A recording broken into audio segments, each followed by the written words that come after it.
Ya, setelah mengamati perdagangan saham di Bursa Efek Indonesia, kita akan menuju Jakarta Future Exchange untuk mencermati perdagangan komoditas.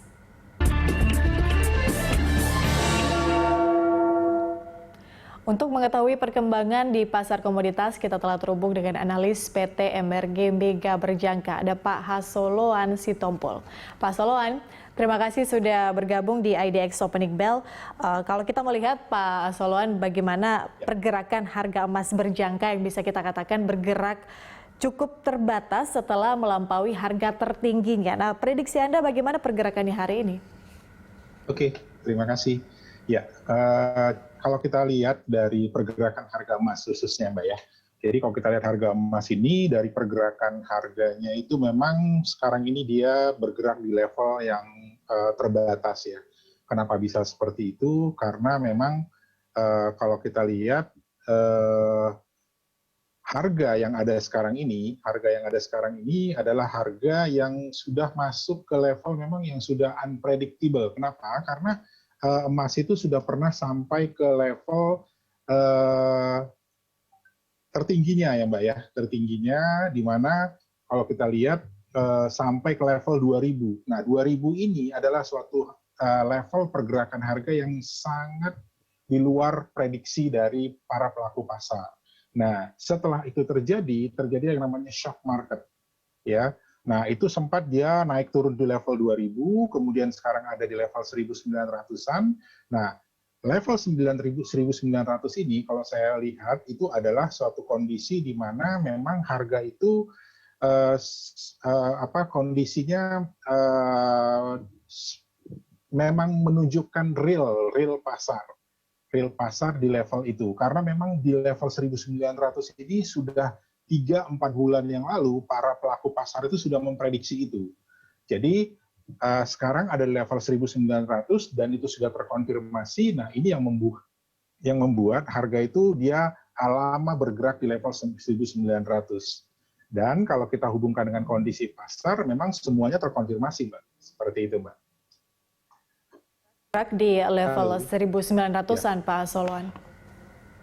Bagaimana? Maaf. Berarti akan tetap bergerak di level 1900-an ya, melihat sejumlah kondisi saat ini. Seperti itu, Pak? Siap, benar. Jadi harga itu kalau menurut prediksi saya dia masih akan bertahan di level 1900-an.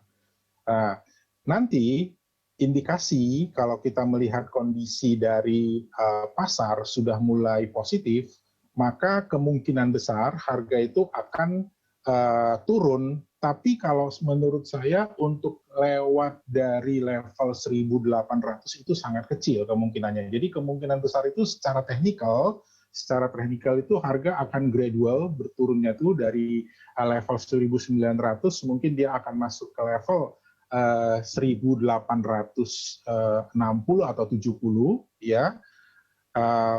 Kalau memang semuanya masih terkonfirmasi positif, terutama kalau kita bicara masalah pandemi yang sekarang terjadi, kemungkinan besar dia di level 1860 ini juga akan lama.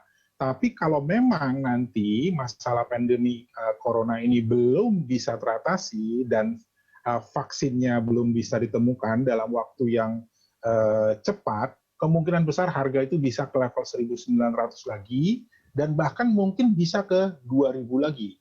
Karena bukan hanya pandemi COVID sekarang yang menjadi masalah di pasar sekarang, yaitu ada lagi yang namanya pemilihan Presiden Amerika. Ini juga menjadi satu sentimen yang menurut saya bisa menggerakkan harga fluktuatif ya, seperti itu. Oke, artinya masih ada sejumlah sentimen yang patut diperhatikan oleh investor untuk komoditas emas.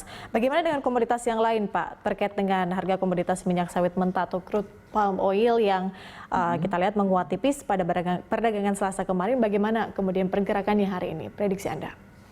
Oke, kalau kita bicara untuk CPO atau crude palm oil, ini kalau saya lihat pergerakannya ini dia masih sangat terbatas ya. Sangat terbatas, artinya pergerakan harganya itu masih di level-level yang belum jauh untuk naik dan turunnya. Ini kenapa? Karena memang kalau kita lihat dari sisi pergerakan harga minyaknya pun itu dari 2 bulan yang lalu, kalau nggak salah saya itu 2 bulan yang lalu, ya benar saya pernah kasih ulasan juga di sini, itu harga minyak sudah ada di level $40 per barrel. Ya, dan sampai hari ini pun harga minyak itu masih ada di level tersebut. Jadi pergerakan antara CPO dan minyak ini akan saling mengikuti seperti itu. Jadi kalau menurut saya, kalau kita bicara CPO ini, CPO mungkin belum bisa kita harapkan untuk terjadi pergerakan harga yang lumayan lah ya. Belum, mungkin dia masih stagnasi kalau istilah ininya. Seperti itu. Dan kalau kita hubungkan dengan produk lain lagi, kalau kita lihat hasil dari pergerakan harga kemarin, yaitu kopi. Nah, ini ada satu memang yang kalau menurut saya ada pergerakan yang positif, itu adalah kopi Robusta. Nah, kopi Robusta ini terjadi pergerakan harga yang positif karena memang kalau kita lihat ini diakibatkan oleh pelonggaran-pelonggaran dari kebijakan-kebijakan yang dibuat oleh dunia terhadap pandemi COVID ini, sehingga animo orang untuk ngumpul-ngumpul itu masih ada, walaupun itu masih dalam skala yang sangat terbatas. Jadi itu makanya kalau kita melihat untuk kopi Robusta itu ada pergerakan harga yang positif ya, ada kenaikan sedikit. Nah kalau untuk Arabica memang kalau kita lihat dunia itu lebih ke ini sih ya, ke Robusta ya, terutama Indonesia. Kalau kita lihat itu Indonesia taste-nya itu lebih ke Robusta daripada ke Arabica. Seperti itu, Mbak. Baik, Pak Hasoloan, terakhir saya ingin tanyakan terkait dengan prediksi Anda mungkin untuk pasar komoditas kita. Bagaimana nanti pergerakannya di semester 2 atau di paling tidak untuk beberapa bulan sebelum akhir tahun? Oke, baik, terima kasih.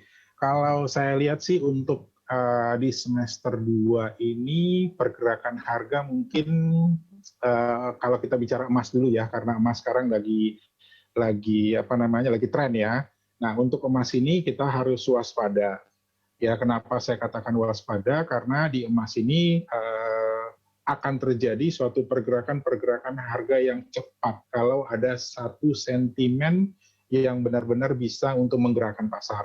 Contohnya misalnya kalau nanti dari Amerika tiba-tiba mereka mengatakan bahwa mereka sudah menemukan vaksin untuk COVID. Nah, ini bisa menggerakkan harga yang cepat.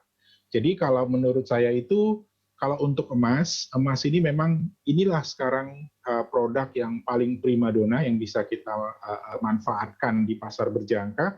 Kenapa? Karena pergerakan harganya sangat fluktuatif. Nah, kalau untuk CPO ini tidak sefluktuatif emas lah, jauh sekali. Jadi artinya kalau untuk CPO ini masih bergerak di level harga yang sangat sempit. Begitu juga untuk kopi ya, kopi ini juga masih sangat sempit. Jadi kalau dari saya sih, rekomendasi saya, emas adalah produk yang sangat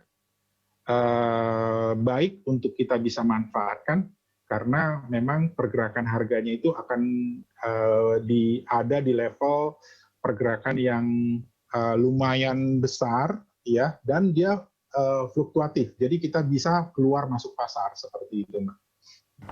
Baik, artinya lagi-lagi emas ya masih jadi primadona ya Pak ya sampai dengan akhir tahun ya. Baik, Pak Hasoloan Sitompul, terima kasih sudah bergabung bersama kami dan memberikan informasi. Selamat bertugas kembali, Pak. Ya, terima kasih. Selamat pagi.